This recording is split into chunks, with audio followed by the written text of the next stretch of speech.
take the stone away. Preachers of Detroit, Pastor Lovelace. I wish I had somebody who can shout right there. God said, I'm going to take the stone away. And I'm talking to somebody. You know you didn't have the money for it, but you still had the faith for it. God took the stone away. And some of us, we looking silly. We looking sometimes stupid because the money didn't come in. Don't worry about if the money didn't come in, because the glory stepped in. Y'all ain't going to talk back to me in hell. When the glory step in your life, you ain't got to wait for Wells Fargo. You don't have to wait for Bank of America.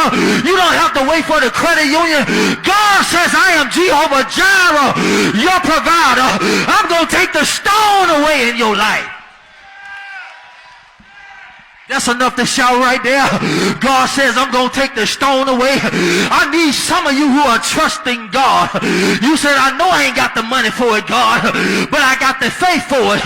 And God says that I will give you glory. Like you know that God is going to handle it. You ought to lift your hands. Like you know that the battle is not mine, but it is the Lord. Y'all ain't praising God, right?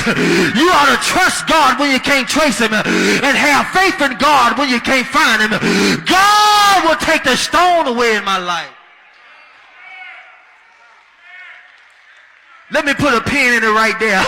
Some of y'all can sit down all you want, but I know that God took the stone away. I know that I don't have the money for it. That's enough to get you off your seat right there, because you're trusting God even though you didn't have the money. I didn't ask you whether you had the down payment. I didn't ask you whether you was going to be able to meet the deadline. I didn't ask you whether your credit was great. I didn't ask you whether you had American Express. I don't know who you are or where you are right now. Do you trust God? Do you believe my Father is rich in houses and in land? I wish somebody who can testify with me. I'm talking about some believers that in your sanctified soul, you know that God is going to take care of it when you give God glory, because the bill is already handled. Y'all ain't going to talk back to me. The insurance is not going to lapse. Y'all ain't going to talk back to me. The house is not going to foreclose. Do you trust God for it? He will take the stone away. The return of the living dead is over in my life. That's enough to shout right there. He said, I will take the stone away. Some things may have died, but I'm going to resurrect you to